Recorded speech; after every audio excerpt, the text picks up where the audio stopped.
법률사무소 같은 경우에는 그 대표 변호사랑 계약을 하는 거기 때문에 책임을 일단 온전히 대표 변호사가 다 지게 되어 있어요. 그래서 다른 담당 변호사님이 같이 진행을 한다고 해도 이거를 그냥 무조건적으로 사건을 맡길 수가 없습니다. 왜냐하면 잘못하면 내가 소송당하니까.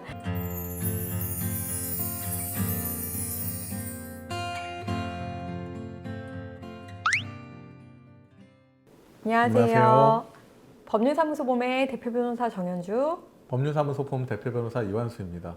저희 법률사무소 봄에 변호사님들이 많이 계시잖아요. 네. 여러 분 계신데 네. 뭐 이 정도 규모면은 사실 법무법인으로 전환을 할 수도 있지 않느냐. 네. 법률사무소 봄이 아니라 법무법인 봄 이런 식으로 전환하는 거에 대해서 문의를 주시는 분들이 좀 있으시잖아요. 네. 법무법인은 뭐 어떤 건지, 또 법률사무소는 뭔지, 법무법인이 뭔가 어감상 좀 대단해 보인다고 생각하시는 분도 있는 것 같은데 네. 법무법인 변호사를 선임하는 게 법률사무소 변호사 선임한 것보다 더 나은 건지 이런 것들 많이 궁금해하실 것 같아요. 먼저 법무법인은 어떤 게 법무법인이죠?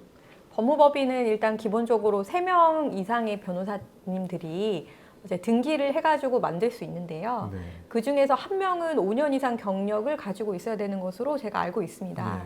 네. 저희 법률사무소 봄을 보면은 저희가 변호사들이 다 합쳐서 4명이고, 그리고 이완수 변호사님이랑 저 같은 경우에는 경력 5년이 넘기 때문에 저희가 맘만 먹으면 언제든지 법무법인으로 바꿀 수 있는 네. 예, 그런 상황이고요. 네. 그리고 이제 법무법인과 법률사무소의 차이가 뭐냐면, 법무법인은 분사무소 형태로 여러 지점을 낼 수가 있어요. 좀 유명한 YK나 대륜 이런 데 보면 어느 지역에 가도 다 있잖아요. 그렇죠. 서초동, 뭐 테헤란로에 이렇게 만약에 본점이 있다라고 하면은 법무법인을 이제 뭐 남양주 지점, 뭐 어디 지점 하면서 계속 분사무소 형태로 만들 수가 있지만, 법률사무소는 사실 한 군데서만 할 수가 있겠죠. 네. 그리고 또 선임계가 또 차이가 있는데, 법무법인이랑 계약을 한다라고 하면 법무법인 봄이라는 하나의 인격체랑 계약을 하는 거예요. 그렇죠. 네. 법인이라는 거는 마치 사람처럼 다른 어떤 별개의 인격체라고 생각을 하시면 되고요. 그래서 법무법인 봄이랑 계약을 했다 그러면 거기에 있는 담당 변호사들이 계속 왔다 갔다 바뀔 수가 있습니다. 하지만 법률사무소 봄 같은 경우에는 저랑 계약을 하시거나 이완수 변호사님이랑 계약을 하시거나 원칙적으로는 개인 변호사랑 계약을 하는 거예요. 물론 거기 밑에 담당 변호사님이 있지만, 그래서 선임계가 들어갈 때 이제 저희 이름으로 들어가게 되는 거고 법무법인 봄으로 들어가는 건 아닙니다. 그럼 법무법인은 분사무소를 둘 수 있다고 말씀하셨잖아요. 네. 그럼 이 분사무소는 어떻게 법무법인 본사무소에 뭐 예속된 형태? 뭐 그런 건가요? 예를 들어서 법무법인 봄 남양주 분사무소라는 어떤 법무법인이 남양주 점에 있다라고 하면 사실은 그 원래 서초동에 있는 법무법인 봄이랑은 별개라고 생각을 하셔야 돼요. 거의 대부분의 법무법인이 그 법무법인 뭐 남양주 사무소, 뭐 의정부 사무소, 인천 사무소 이런 식으로 많이 지점들을 내고 있는데, 거기랑 이제 본사랑은 전혀 별개, 그리고 남양주랑 인천 사무소끼리도 이름만 같이 쓰고 있을 뿐이지 사실상 회계라든지 뭐 사건이라든지 굴러가는 내용은 전혀 다른 거라고 생각을 하시면 되고요. 다만 법률사무소가 아니라 뭐 법무법인 뭐 분사무소로 이렇게 개업을 하는 이유는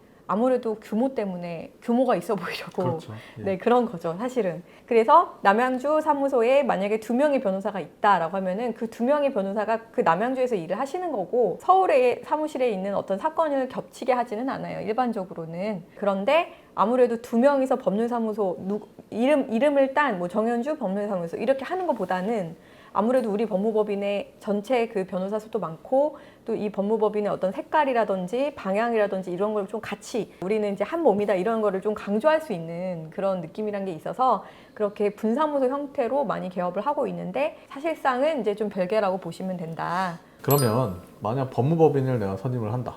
그러면 이 법무법인을 선임했을 때 장단점은 어떤 게 있을까요? 법무법인과 법률사무소를 좀 비교를 해드리면, 일단 법무법인이랑 이렇게 계약을 하게 되면은 어쨌든 간에 연대 책임을 지게 되죠. 등기를 한 그 3명의 변호사님들은 영문도 모른 채 소송을 당할 수가 있어요. 법무법인과의 어떤 소송의 문제가 생기게 되면은 이제 연대 책임을 지게 되다 보니까, 그래서 요새는 이제 유한이라는 책임의 분배 문제 때문에 그렇게 하기도 하는데, 등기에 올라간 변호사님들은 그냥 영락없이 연대 책임을 진다.